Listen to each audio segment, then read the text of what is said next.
Well, this is a garden update here in Nashville, Tennessee with Steve Hall aboard the floating platform. We pump lake water out of the lake and pump it up and put it on our plants.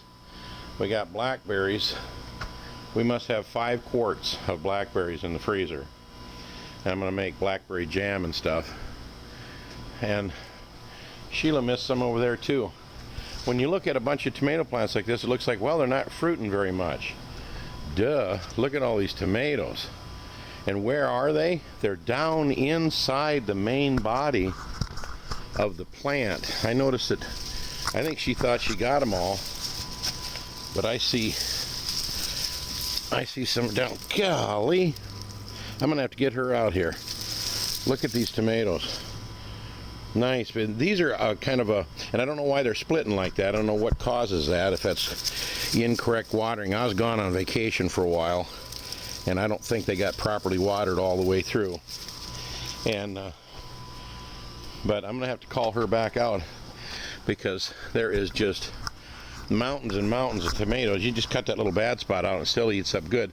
I don't know what that tomato is, but I really love it. It's kind of an off color tomato, and I'm not much on brands, but when I see that picture, and I buy them as little plants at Home Depot, but when I see the picture on the plant that has that off color, man, when you slice these open, they are the most delicious. They're like blood red tomatoes inside. They're really, really good. It's kind of a hazily looking color of red, not a deep red, but the tomato inside is amazing. Now here's a standard tomato here in comparison. You can see the difference between the red one and this one here. I love those.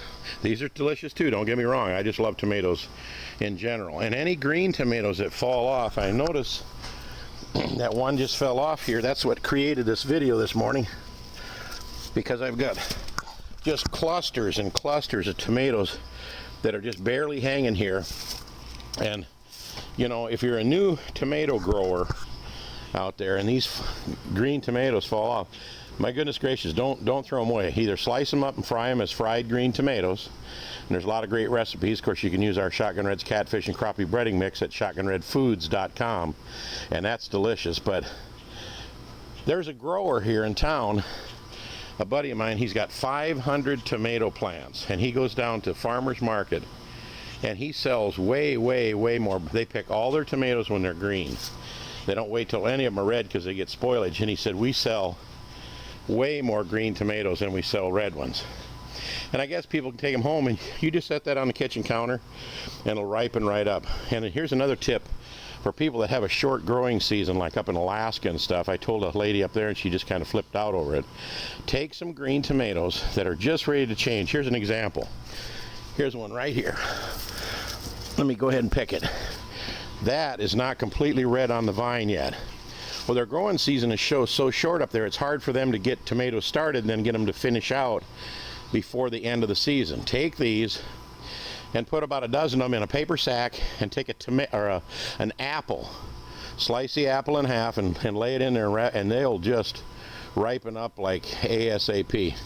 Let me, I got tomatoes. I got to get Sheila out here. There is, down in here, there is just big tomatoes in clusters. So like I told everybody earlier, don't miss out on the tomatoes that are hanging way down low, and look deep within the plant itself, because on the outside, that's where you generally see the blooms and you generally see the tomatoes hanging. I pruned back a few of the darker branches that were starting to curl up here, and you can see these tubs need water. They're sucking water like crazy because they're producing tomatoes. But inside of there, and I got to go get Sheila, inside that plant, you can't see it. Inside there must be 15 more big, and I mean big red tomatoes. We're going to have to core these out and freeze them. Use them for salsa and that kind of stuff later. But man, we're having just a bonker crop of everything. And nice peppers. Peppers are growing like crazy. We can't eat them fast enough. Cucumbers, oh man.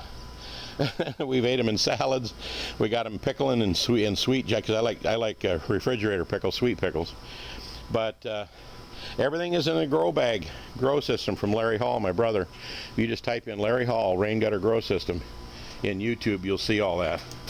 We have picked until we're just tired of picking over here. There's Roma tomatoes, just bunches of them. So this system really works. If you want it so you don't have any bugs and you don't have any disease, and tomatoes grow like monsters, you can't even explain how many they produce. And the bushes, just the trees grow up just huge, just plant fruit. But I just want to give you an update, and I got to go get Sheila because she can get way back in there with her long little arms and pick. I can see another 10 or 15 tomatoes hanging in there, big ones.